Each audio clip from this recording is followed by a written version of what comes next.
A woman came up to me 2 weeks ago. She just wants her son back. And I said, how's he doing? My son's dead, sir, but he's with them, and we want the body. She wanted the body of this young boy, of her young, beautiful son, just as much as if he were alive. It was just as important. There was no difference. And it's a tragic situation, frankly. But we get a lot out. And now possibly the fight will have to be a little bit different, but they have totally changed now. They don't want to give hostages. Very unfair. You have 20 living people, in this case living. You have many dead people too that they want to get a long time as well. Yeah, they have 20 living people, and I told Israel, I told Bibi that you're going to have to now maybe do it a different way. Do you think a ceasefire is even possible, Mr. President? Yeah, a ceasefire is possible, but you have to get it. You have to end it. You're talking about with Israel's. You're talking about there, because we have many ceasefires going on. The whole world is.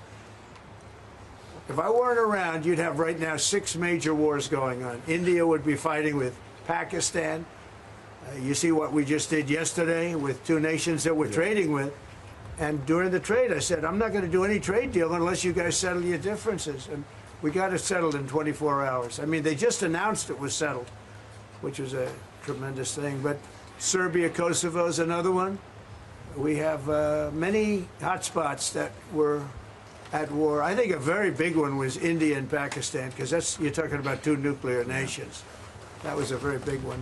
And we get help from the UK. The Prime Minister's helped. We have cases where we specifically need the help because somebody comes from here that you're aware of. And, you know, when you come from a country, you can do things. And I call up the Prime Minister, and all of a sudden, he's able to do things. True also with other presidents and prime ministers. But we've done it. Nobody's ever done what we've done. We have 6 different major if you take a look at Rwanda and the Congo, Republic of the Congo, they've been fighting for 31 years, 8 million people dead. It was going on. Nobody could go to that part of Africa. They were being killed. If to even walk there, you're being killed with machetes. And it was a violent situation. And I was able to, they liked Trump. They wanted to make a trade deal with Trump. They wanted us to take their rare earth. They want to give us their rare earth. And I got to know the leader of the Congo. I got to know both of them indirectly. And I called him. I said, let's end the war.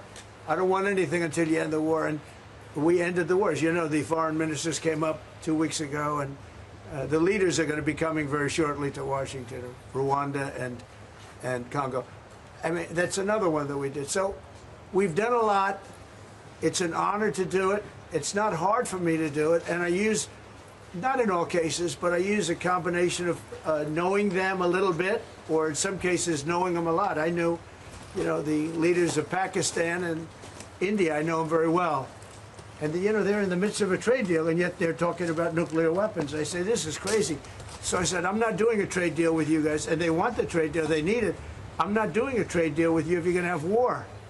And that's a war that spreads to other countries. You'll get nuclear dust.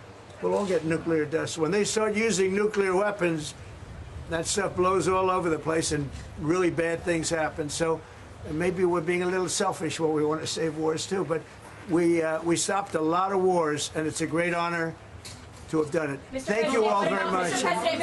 We're going to be talking inside very much about Gaza and the humanitarian aspects of Gaza. Yeah. Mr. President, what about Russia and Ukraine? You're talking about ceasefires. What's the latest? I would have said 5 times we would have had a deal. I've spoken to President Putin a lot. I got along with him very well. But 5 times, and every time 4 times maybe. But we've had discussions. You and I have had discussions. Yeah. We thought we had that settled numerous times. And then President Putin goes out and starts launching rockets into some city like Kiev and kills a lot of people in a nursing home or whatever. You have bodies lying all over the street. And I say, that's not the way to do it. So we'll see what happens with that. I'm very disappointed. I'm disappointed in President Putin. Very disappointed in him. So we're going to have to look, and I'm going to reduce that 50 days that I gave him to a lesser number, because I think I already know the answer what's going to happen. Okay? Thank you very much, everybody. We'll see you later. breakers.